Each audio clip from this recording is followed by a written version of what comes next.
This is the story of two people, Kim and Marco. Kim, who decided to study abroad, and met Marco, the love of her life.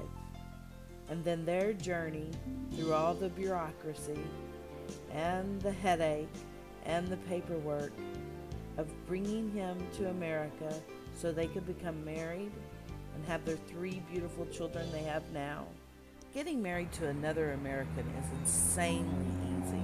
In some places you can decide to get married 1 minute and then be signing your life away a half hour later. But when you want to marry a foreigner, the government makes it slightly more complicated than invading a small country. That's exactly what happened to Kim when she studied abroad in Chile and met Marco. Study abroad isn't exactly the ideal time to look for the love of your life.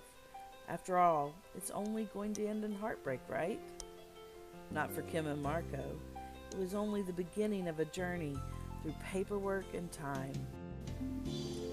If all goes well at the interview, the fiancé visa will be issued.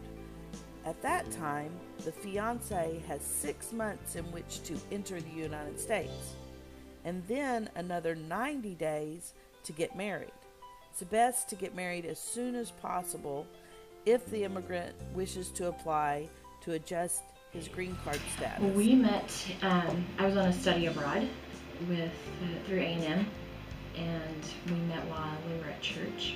I actually met him, I was in 2007, and I met him like just introducing myself in February, but we didn't even start dating till end of May, and I left July 1st. But by the time that we decided to get married, she still had, I think, 4 months in college. She went to Texas A&M, and I already finished with all my education.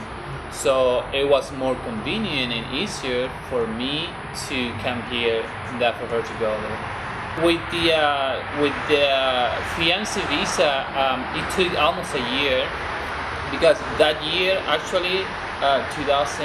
I think she's gonna kill me if I don't remember that. But the immigration process changed, so they increased all the fees. And we wait for almost a year because everybody submit all the information in that year. So, and then January we got our first notification, and then like March he went in for an interview, and April and May I think he had more interviews and trying to get his paperwork, and that was also really fun because a lot of people go into those interviews at the embassy there in Chile, the United States Embassy. They're always really nervous, and there were like all these people out there, and their interviews were taking a long time, like 20 or 30 minutes. He was in there for like 5, and because the guy was like, "So how'd you meet?" And he's like, "Oh, we met at church," and he asked us what church we went to, and he's like, "Oh, okay, sure, here." And he stamped it and handed it back to me, and I was like, "Oh," and he came out, and all the people were like, "Like, what happened?" And they were like, "Did you get it?" He has his degree in international commerce because Valparaiso is right on the coast of Chile, and so there's a lot of shipping industry coming in and out. So he worked for the, I forget the name of the company, but it was basically they imported and exported fruits, and so that was, he always got free fruit sometimes if there was leftovers. And he's also an electrician, so he had several different skills going there. Loves to play soccer, of course. And that was like our second date or something like that, as I went to watch him play soccer. Of course I'm like, oh, but I mean, now I'm like, all right, let's go home. But he loves to play soccer, and right now he's had to work his way up, but he's become a supervisor in his current job. So that was another challenge, is when you get here, you have to prove that you're not financially burdened for the state, whether the state you live in as well as the country. And so I was working, obviously, to provide for our family, but him finding a job was difficult because he also had to learn English. He knew a few words, but not as many. And so we worked on his English, and he went to Kilgore. They have some free classes that you can take. I think one of the things that kind of was difficult for me at the first was the language. Yes. And it's still, yeah, that was my biggest like problem, I want to say. So what I did, I went to GED classes, and I talked with the teacher over there, and she said, sure, you can come here. So the last time we came back from Chile, the immigration officer had this very stern look on his face, and he was like, why were you in Chile, and how long were you there? What did you do? And what did they think? And when are you going to go back? And I had to let him answer all the questions, because I always want to jump in and save the day.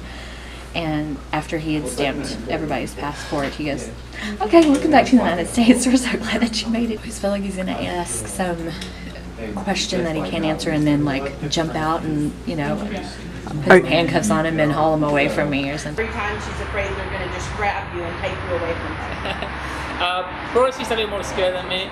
I don't think that that's going to happen, but definitely I'm going to have more questions, and how all the safety issues that the country is having, definitely is going to ask questions like making it an easier process, but you know, still needing to do certain steps. Like, I understand obviously we don't want terrorists coming into our country. Making it less expensive, as well as just not as complicated. Just all of these steps and different departments that it had to process through, and it'd be simple if it was just one place. It says, why don't they all communicate with each other? How do you not have that information? Hello, you're the government, but they don't talk to each other apparently. Of course, it's always worth it to do it the right way. It can be difficult, but I'm a stickler for doing things according to the rules or the laws.